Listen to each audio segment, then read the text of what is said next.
No injuries for the Withrows. That's good. An injury for the Cleveland Browns, and the fans say that's good. Deshaun Watson was carted off yesterday, quarterback for the Browns. Cleveland, the new Philly. Yeah, that's what I'm calling them when it comes to their fans. Yeah, you've got Cleveland fans. Whatever happened to Midwest values? That's what I want to know in Cleveland. The Torticellis, which has been made official for Deshaun Watson, quarterback who, controversial quarterback, playing after settling all those civil lawsuits, and fans cheering as he's carted off. Players took issue to that, including backup quarterback and now starter Jameis Winston. The way I was raised, I was taught to love no matter the circumstances, especially for people who do right by you.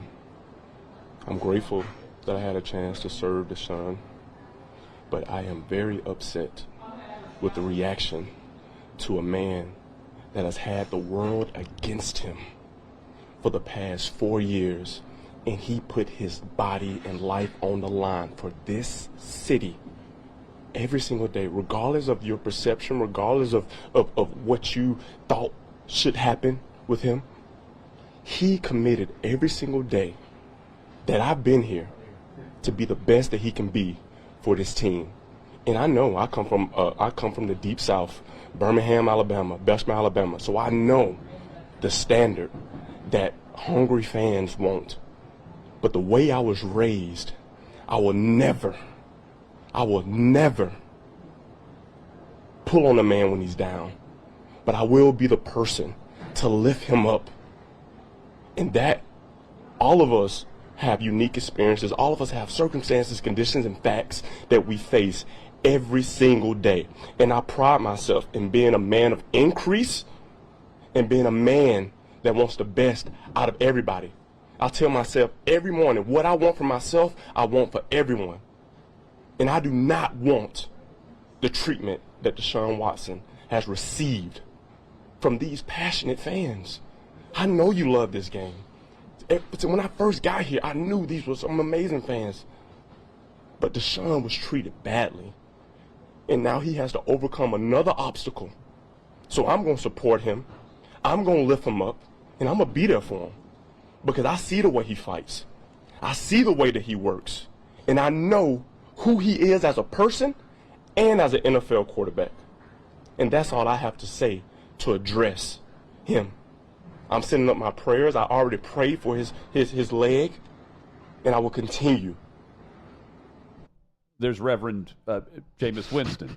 Also, future Hall of Famer Myles Garrett, who spoke with the media at the press conference podium, also took offense to fans cheering the injury. No one deserves that. I've seen him work his ass off to, get back in here and put a smile on his face and, try to put everything that's outside the facility behind him. Death threats, people come to his house, people, going after his family. No, like I said, no one deserves that. And I hate using the word deserves. I'm usually, pretty consistent saying earned. He hadn't earned it, and he doesn't deserve it. Man does pretty much everything right. He's been a model citizen through college and most of the pros. He plays the game as hard as anyone I've seen.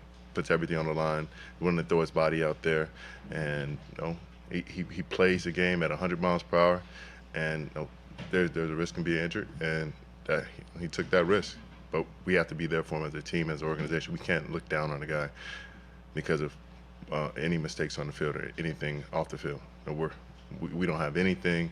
We don't have any more high ground to look down on the guy.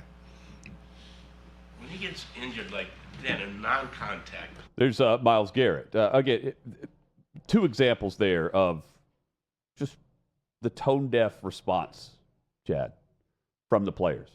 And what was a bad look and a bad response from fans cheering the injury.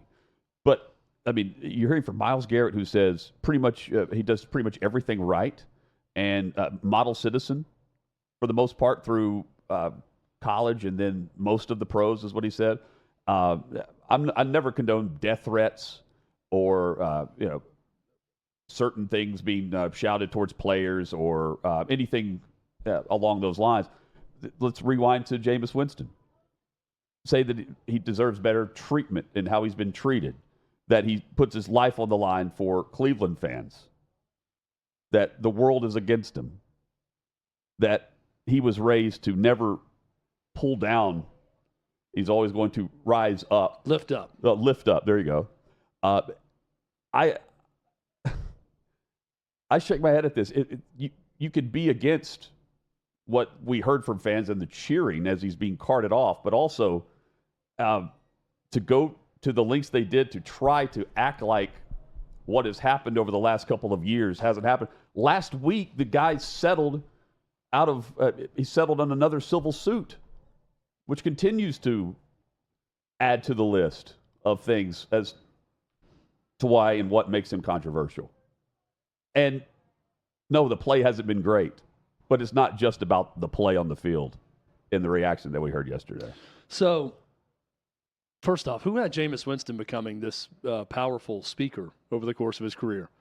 I mean, if you watch an interview with Jameis Winston when he was stealing crab legs from a Publix in Florida, I would not have thought that he would have become this powerful of a pulpit type guy, but he is. Like, I was drawn in. Everything he said was very compelling, and he delivered it in a powerful way. He's a terrific speaker. He's going to have a long career, right, probably speaking to groups, to churches, to businesses when he's done playing. So kudos to you, Jameis. That's been a shocking revelation in his career. It's also shocking when he says, the exact quote was, "The world is against him." So let's put that into context. Yeah, it's got to feel like the world's against him. His play sucks. His team can't win. Everyone in the media hates him for a number of reasons, but a lot of that is because of him and his actions. So we got to put that into perspective. This is not me condemning him as some terrible person who's irredeemable or any of that. Everybody is redeemable. And I think that Deshaun Watson is exactly the same. He's redeemable. But he earned some of this adversarial relationship that he has with the public. There's no doubt about it. He had 24 women accuse him of some awful acts. And now he's got other women that are essentially accusing him of rape. And he's had to go about trying to settle those cases also. So, Myles Garrett said, I don't talk about deserved, I talk about earned.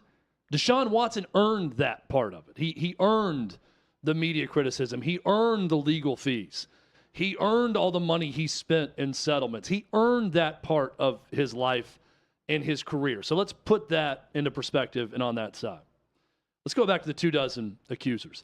The same damn Browns fans who were saying, you deserve it on Sunday, I guarantee you, were the same Browns fans calling into sports talk radio shows up in Cleveland and shouting down other NFL fans who were saying, you are immoral to play this guy because of what's going on and what he's done. There were a lot of people who had that. There were people picketing the streets, domestic abuse survivors, rape victims, all picketing Browns Central at the time. And there were Browns fans that were in their dog masks and wearing their jerseys, their Bernie Kosar jerseys, and going on local TV saying, guy's fine. Got no problem with it. We need to forgive and forget everyone. He's our quarterback now. We've made a big move, and we've gone and gotten our guy. That's how Browns fans felt in the moment. So I do want to make one thing clear on this. They're saying that because he sucks as a quarterback. They're not going to be chanting, you deserve this, if he had led them to the playoffs the last 3 years and was making and earning the money back, going back to Myles Garrett. If he earned that contract on the field, they would not be celebrating his injury, period. Point blank. That's a football move. It's a low-down, disgusting move, too. And I think this whole thing sucks. I hate it for the Browns fans that their organization took a big swing on a guy who was really good and now is really bad. I hate that for every quarterback now, that has to be the guy that got the guaranteed contract. He sucked. And now everyone's going to point to that. Other accusations come out. And I hate the fact that dude tore his Achilles and got celebrated and cheered for his injury and chanted, "You deserve this." I hate all of it. I hate every single part of this story. And I think there's some truth to what Jameis Winston and Myles Garrett are saying. I also think that they're a little bit not understanding of the broader picture of all of this when it comes to the accusations. But we've said this a lot too. Players especially, they know what they see, right? They see a guy in the facility. I don't know they hang out with him socially. So if he's there early, he's working hard, he's getting his treatment, he's in meetings, he's doing all that, you only know what people say, right? Anytime there's a serial killer who's caught, they always go to the neighbors like, he's a quiet guy. You know, he paid his rent on time. He was always polite. He helped me with my groceries. You know what you know about someone until they do something you don't know about, or they're up to something when you're not around. So I can understand that perspective from the players, but it is tone deaf to act like he hasn't earned a lot of this criticism. Sure. And again, it was last week or 10 days ago that he had another settlement. Yeah. You know, so that would be understood by the players. I mean, it's the relationship between Watson and the Cleveland Browns fans is anything but, you know, glorious. Anything but friendly is the way we describe it. But, I mean, he's booed coming onto the field for pregame warm-ups in this game against Cincinnati. And it is about his play on the field. We've seen, you know, I reference Pac-Man Jones often. You know, he had accused of being a part of that shooting out in Las Vegas. This was years ago. Was it 2006, 2007? Yeah. And he's returning punts for the team before he was suspended for the full year. And he's being cheered for big plays, right? But the play on the field, coupled with the guaranteed contract, combined with the fact that you have head coach and Kevin Stefanski saying, and continuing to play him, saying he gives us the best chance to win when the dude had not even thrown for 200 yards in the season so far. We pointed out last week, Chad, which team has scored at least 20 points on the season, and it's everyone but the Cleveland Browns. Yeah, I mean, I understand why the fans are against the idea of continuing to play him then he has the Achilles. It bails out, by the way, a lot of huge mistakes in this because you play a different quarterback. It bails out the NFL because they're going to continue to investigate, quote unquote, and look into this latest settlement. But I doubt they do anything because they don't want to let the Browns ownership and the Haslams off the hook for giving that guaranteed contract. They want to use the poor play as an example of why other owners are never going to give the guaranteed money.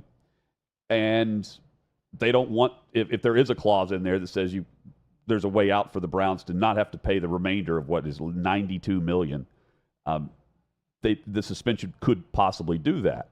I don't think that's going to happen. You have the injury so that the Browns can now move on to a different quarterback this season. And we'll see what happens if he's remaining on the roster a year from now. It feels like this is the break. Like this is the injury that separates the Browns from Watson and potentially Watson from the league. Yeah, it's still, I don't know how they're going to get out of a lot of the ramifications with the contract. Well, they'll still pay it. I'm saying dead money and all that. So they're still going to be hamstrung as to what they can do moving forward. So they're still screwed ultimately as an organization. I guess the way I was looking at it feels like this is ownership saying, I've paid this dude, continue to play him. And now you don't have to. And that's and look, it was awful. I want to be clear too. I'm fine with Browns fans booing him when he gets introduced to start the game. Oh yeah, like the guy, he's been bad, and I get it. It's the cheering and the you deserving this chant when he's injured, out for the year. It's low class. It's not anything that anybody should do. And I kind of side with the players on pointing out that it's low class. And I've never thought of Cleveland as Philly until now. It is low class. That was a bad move. But the players' response to, model citizen. Yeah, that's stupid too. I don't get that at all. You can say, like, look, the guy's got issues, going on outside of here. But I see him every day. He's a great teammate.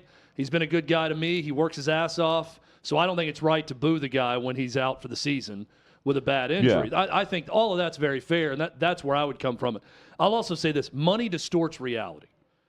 When you make as much as Deshaun Watson, for good or bad, people know that. They see that salary, and they're going to judge you differently.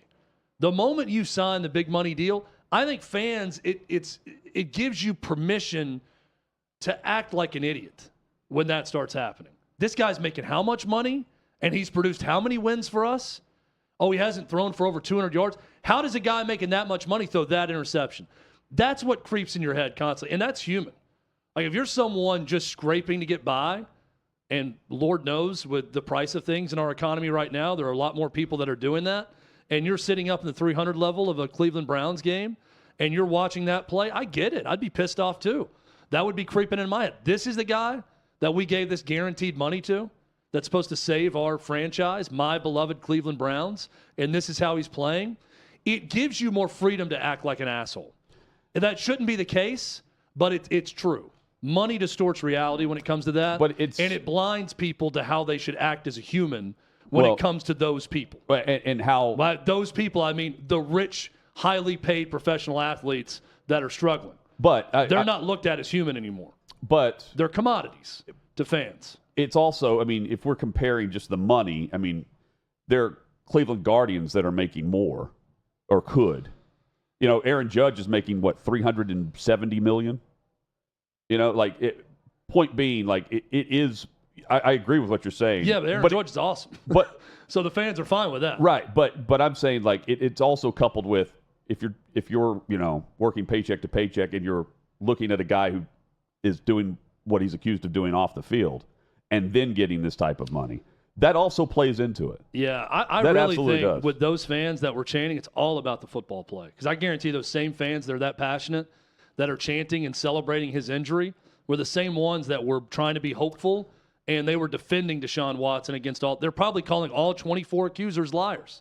Or we got to hear the other side of the story. I doubt that. Well, they were for it. I guarantee the ones that are that passionate about it then, they were for it in the beginning also. So you can't play it both ways, then come back and act like, oh, well. No, I agree. Like, if he's playing a bad person, so now I can do this. If he takes Cleveland to, you know, the promised land, everyone's going to love him. I get that. But I think they overlook the negative because of the positive. And when on the field, it's also detrimental to, you know, what you're doing, which is going to the game and watching a losing football team with one win.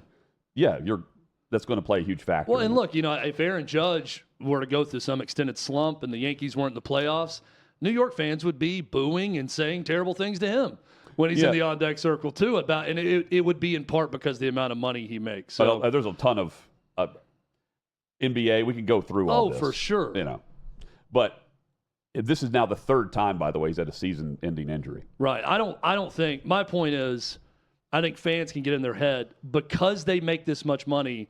I should be able to say whatever I want to them with no repercussions, and there's no human cost to that. And I don't agree with that. Like, you can boo, right? Like, you're paying your money to be there. Oh, yeah, he doesn't. I'm not like, hey, let's just clap the guy and show support for this guy who's set our entire organization ablaze with his poor play. I'm not condoning that or saying fans should do that, but you also don't cheer someone who just sliced their Achilles I wouldn't in half playing a football game for your team. And Chet, you deserve it as he's getting carted off. That's hardcore awful.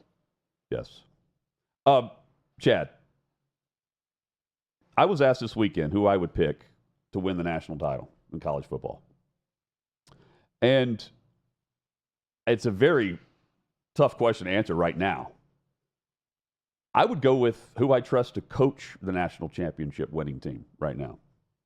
And for me, it's Georgia and Clemson are my two teams. If you said, hey, you get two teams, which two do you trust right now in a bracket-style tournament? Give me the two coaches who have won. Outside of Mac Brown, these are the two. Georgia just handles Texas in a physical matchup, beat them up. And then Clemson has done nothing but win since losing to Georgia, and the perception is a bit off on them, despite the fact that Dabo Swinney continues to coach them up. Very competitive team. If I say, Chad, you get two teams versus the field, the field being college football playoff, who you think is in right now? who would you trust the most to put your money behind? It's an excellent question, and I like where you're going with the proven coaches that have done it and putting those two in a group. In your scenario, I would take the field. Okay. Still against those two guys. I'm leaning Georgia right now. It's still the team I would pick to win it all. But if you gave me Kirby Smart and Dan Lanning, who's part of the Kirby Smart tree, I'd probably take those two against the field. I still don't ultimately trust Clemson right now, but Cade Klubnik is putting up record numbers. Yes. That offense looks better and better every week. So I am impressed with Clemson. Now, they really haven't beaten anyone of note. There are a lot of teams Georgia, like that. But they've looked good. The good news for Clemson, they killed everybody. Right? They're not playing their close average games. margin of victory is 27 they started slow, points. And they won by 17 against Virginia. Since Georgia. They've looked good in their wins since then. But if you said Oregon and Georgia versus the field, I would take Oregon, Georgia. I'd probably take the field against Georgia and Clemson. But, I mean, as we look at the top 12 here, Hutton. Here's the OutKick Elite 12. I don't know that I don't fully trust any of these teams. I know. And Georgia's defense looked like the Georgia defense we thought we were going to get at the start of the year, throughout the year on Saturday. I like that part about it. But Carson Beck has been mediocre to bad. Yeah, and it's just getting their team ready to go. Not the mental edge that Dabo and that Kirby Smart have. I don't, just from the coaching angle of things, I know those two are going to have those teams ready to play. Yeah, they may not win. They're going to be ready to play, and you can't slip up against them and expect to win just because of talent on the field. I like my odds with those two, and I think Clemson is sneaky good in this playoff. I mean, we talked about how Tennessee won having played terrible offense in the first half. Yeah. Tennessee had close to 140 yards of offense in the first half. Texas had 38. 38 yards of offense the entire first half. 3 turnovers. I think Tennessee turned it over twice and missed 2 field goals in the first half. Yes. 3 turnovers, 38 yards for Texas. So much so they pulled Quinn Ewers and they put Arch Manning. I love how the explanation was, we just thought Quinn needed a little break, a little water break on the sideline. We weren't pulling him for good. And Arch goes out there and does nothing. Let me give my theory on what happened at halftime. See if you agree. And maybe I think Quinn Ewers demanded to go back in. Coming out of halftime, it looked like Texas was giving that push towards a comeback similar to what we saw from Georgia against Bama. It didn't last very long.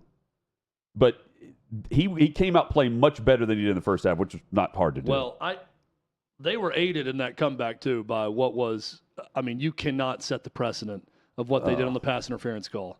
You cannot do that. It was a terrible call. Yes, it in was. In the end, it was the right result, but it's the optics of it. You have fans throwing stuff on the field. There's a long delay, and then out of nowhere, there's an announcement from the official that after conferring, we decided that it's not a pass interference. And the conference with a statement just simply said the official who made the call came back and said he erred.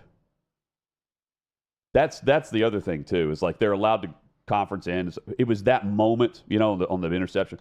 It was an awful call, but the way that it will be perceived is they changed it based on. And Kirby Smart certainly pissed off about it, even post-game. Been in these battles, how do you know how to get the best out of your players when you need it most? These players get the best out of me, and I'm so proud of these guys because nobody believed, nobody gave us a chance. Your whole network doubted us. Nobody believed us, and then they tried to rob us with calls in this place, and these guys are so resilient. You know what I mean? We talked about intent. What was our intent when we walked on the field? Our intent was not to take pictures, not to do all the superstar stuff. Our intent, our intent was to eat. Our intent was to come eat and be hungry.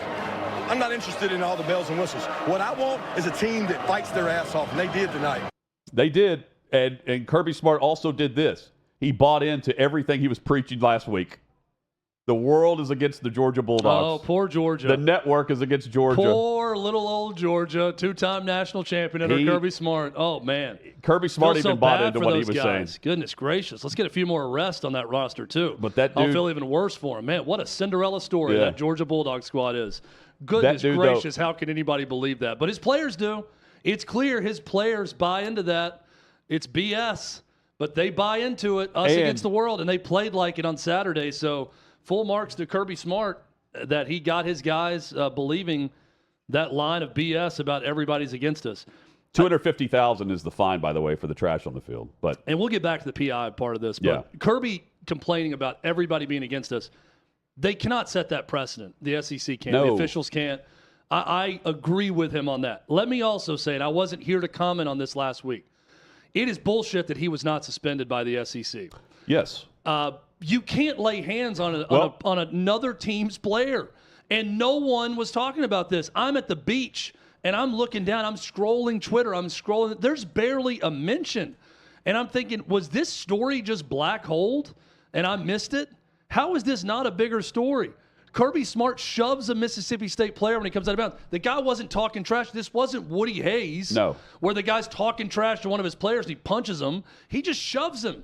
And his excuse was, I blacked out. He said he had amnesia. I'm also just like, paraphrasing. I don't we played it last remember week. And you know what? So here's my thing. I don't know what I was doing in the moment. I was getting onto my defense, so I shoved one of their players. Like that cannot be an excuse. I've got it can. And I've got a conspiracy theory on it too. So here's why I think it was not played out through the media. Because ESPN wanted him on the sideline for that marquee game. That's what I think. It's because of the reaction by the quarterback and the head coach. Yeah, if he would have swung at him or pushed him back, I said this, and I asked Todd Gurley about this throughout the week. I've asked, other guests we had, if this were Quinn Ewers instead of Van Buren, what would have happened? Quinn Ewers is going to take a swing. Kirby's going to get his ass kicked is more or less what everyone agreed on. It was the reaction. The fact that no one reacted to it in the moment didn't make it a big deal and a big headline. But he should have. So if that were to happen to a player, what did Kirby say? Oh, NIL, we'll handle it internally, but these guys get fined. The fact that the SEC didn't even fine him. It's total bullshit. Didn't even fine him. 3 possible outcomes here when he shoves that guy, right? 3 possible outcomes. 1, the dude shoves him back, takes a swing at him. Terrible outcome for all involved. A melee breaks out on the sideline if that happens. 2, the dude lays down and fakes an injury or acts like he's hurt because the coach shoved him to the ground and fakes it and plays there where the crew has to come out and look at him. Terrible for Kirby Smart, even if he's faking it in that moment. 3, the kid just not even react and just go about his business and get off the ground. Great outcome for Kirby Smart. But because the kid decided to turn the other cheek and just get up and do nothing and there's no big reaction, should not let Kirby Smart off the hook. I don't know if it's a 1/2 suspension, if it's a game suspension, if it's a gigantic fine, I don't know. There wasn't even a flag. Not doing anything is unacceptable. And for Kirby Smart to then come out after that game and say, everyone on your network was picking everyone. It was your network, ESPN, that probably had a hand with the league office and saying, don't do anything to Kirby. We've got prime time, huge ratings. Texas, Georgia, we need Kirby Smart versus Steve Sarkisian. They didn't want him suspended for that game. It was ESPN who probably helped bail him out of being suspended or doing anything. There was no bailing out. There wasn't even a flag on the field with an official right there who bumped into the player that he gave the forearm to. I am blown away by it. And the amount of people are like, oh, you're soft. This is football. You're soft. It's Kirby Smart, too. Soft is getting mad about a coach going to one of his players and grabbing him by a shoulder pad to get his attention, or shoving a player away from a fight, and you're offended by that when it happens. That's your player. That's between you and the player. Now, if you go and grab a face mask long enough now and it's on camera, you're going to be in trouble for doing that.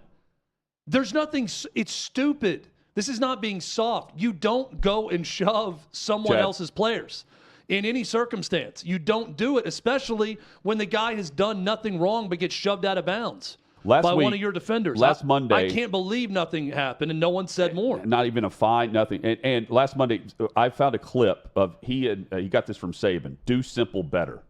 And it's more or less like behind the scenes, them, if they see a shirt untucked, or they're not towing the line or you're on time, do simple better. And there's all these locker room and podium speeches to their team. And so I play this clip, and then Kirby Smart needs to do simple better. The fact, the attention to detail, and he doesn't know that he knew the quarterback was over there. That's where the play ended in a tight game against Mississippi State. So my other response, so he would have given the forearm shove to one of his own players in that moment? Come on. And, well, he probably has done that in practice a lot. I'm sure that he's says he given a didn't even forearm know. shiver to some people. But the whole I saw Do simple red, better. I blacked out excuse. Do simple better. Yeah. That's what I told him. I just that's no excuse. No. And if you really want to get serious about conduct and what people are seeing now that more and more people are watching the SEC than ever before with the additions and with all the drama surrounding it, then man up and suspend them for a game. I mean, doing nothing to me is just unacceptable by the league. Consider throwing bottles on the field will get you $250K, but giving the forearm shove to the opponent's quarterback. And, he calls up and apologizes and does all that. But, had that been any other team, that's handled, anybody but Levy, that's handled in a totally different manner. Yeah. Do you remember when Mark Richt in the cocktail party game one time, they scored on the opening drive and he had the entire team take the field to celebrate? It was like a preordained celebration. Yeah, they knew they were doing it. This is years ago. But they knew they were doing it. And I remember thinking then, I think he got fined for doing that, and Georgia got fined. But I remember thinking, if Florida responds differently and they see the whole team taking the field and they just start throwing haymakers and it becomes a massive brawl, that's a much dumber move by Mark Richt. But because Florida didn't react that way, it was fine. I kind of feel the same way about this one, but it's still not fine. Why are we in a situation where the officiating continues to get worse and worse? Like, no flag on that moment. You've got the situation in Texas, Georgia this past weekend. There's a spot where there's a substitution mishap against Tennessee and Bama where they fake an injury because the official is supposed to let them sub, but they don't on the first play of the drive. Yeah, I was confused about that. I guess because Tennessee had so many players out there, which a lot of teams do. And then they run off first play, they run off. And they get to match the personnel. Half of them, yeah. But then they couldn't. They weren't letting them do that. Like, it is and there's really, it's much like the NFL. You just get a statement and, the fans are just left like, oh, well, coaches are just left to, spew about it. Is there going to be anything, by the way, if you did this in the NFL, coaches don't say anything about officiating because they'll get fined. Kirby's at the podium post game. He's saying that too, but he's on ESPN saying they tried to rob us. Couldn't do it. Anything going to happen to him there? Because they've also told coaches, including Saban, hey, pipe down.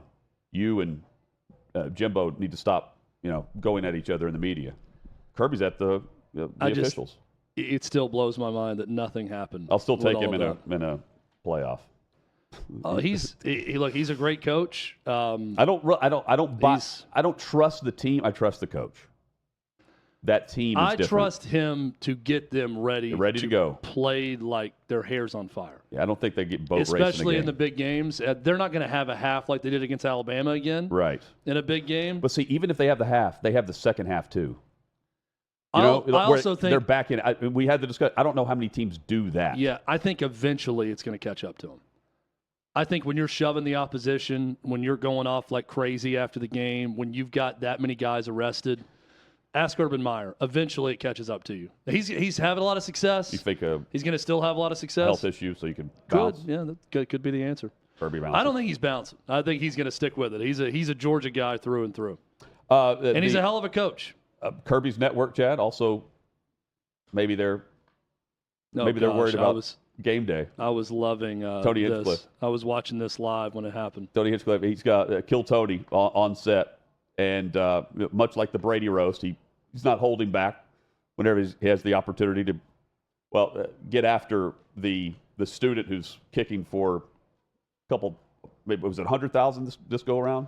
Is what's at I'm stake so each week confused now? by the actual stakes because they do 2 kicks usually, and know. they decide if they want him to do the second one or not. Yeah, it's a lot of money if they make the kick, and Hinchcliffe is there. Kill Tony's there with McAfee.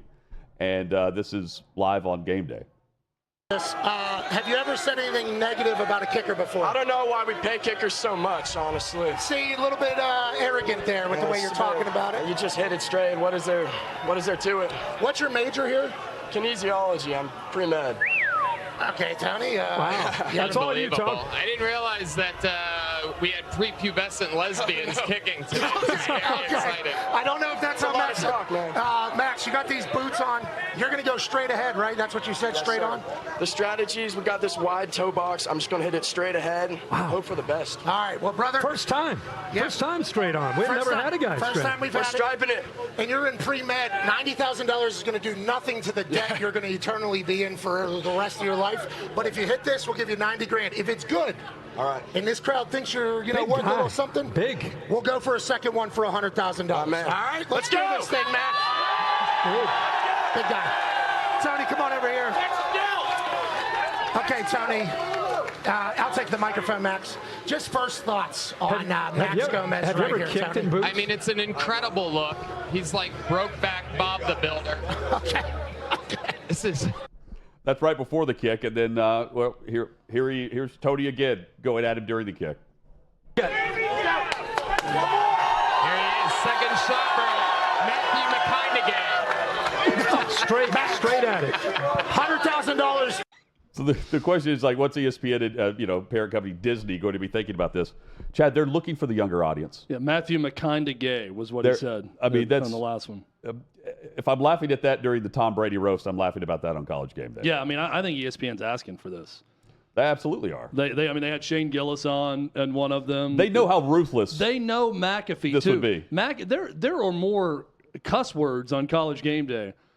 Yes. I mean, in one episode, you could combine a You're right. previous 10-year stretch, and McAfee's going to cuss more. Hell, Nick Saban cusses on the show. I think they're completely fine with it. They're wanting to skew to a younger audience. It's going to, as they get older, be loyal to College Game Day. It's smart.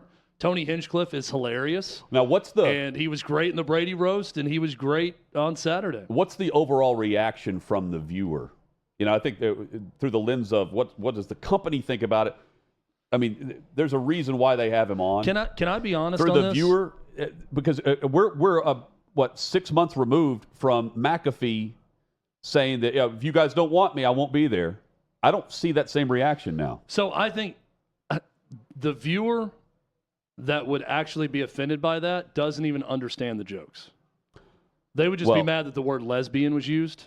I would say two things. One, that person that's offended by those jokes, they're not watching college football. They're certainly not watching College Game Day. So ESPN and Disney should not care one bit Mina Kimes might be watching. About the opinion of that person watching. I even think Mina Kimes would probably find that a little bit funny. As offended as she is by everything, she'd probably laugh at those. So you should not care about those that are never going to watch your product anyways. And two, the old person that's watching it, I mean, I'll use my dad as an example. He's got a hearing aid. All right, he watches College Game Day and all the college football kickoff shows. He probably wouldn't even hear that joke as it's going on live. It's so quick, and probably would understand about a third of them. So it's either one of two things. Those who would be offended don't even get the joke or can't hear it, or they're not even watching. So who the hell cares? Well, the other part of it, too, is Michael Wilbon's point. That he can do whatever he wants. With McAfee on there, yeah. Well, Michael Wilbon, I mean, I'm sure if the PTI audience got younger, Disney wouldn't hate it. So if you think you can say things and do things to skew your audience younger, have at it. Their show's been keeping the audience that ESPN wants, I guess. They've been on there since how long? You nailed the year. It's a long time. When we discussed it last time.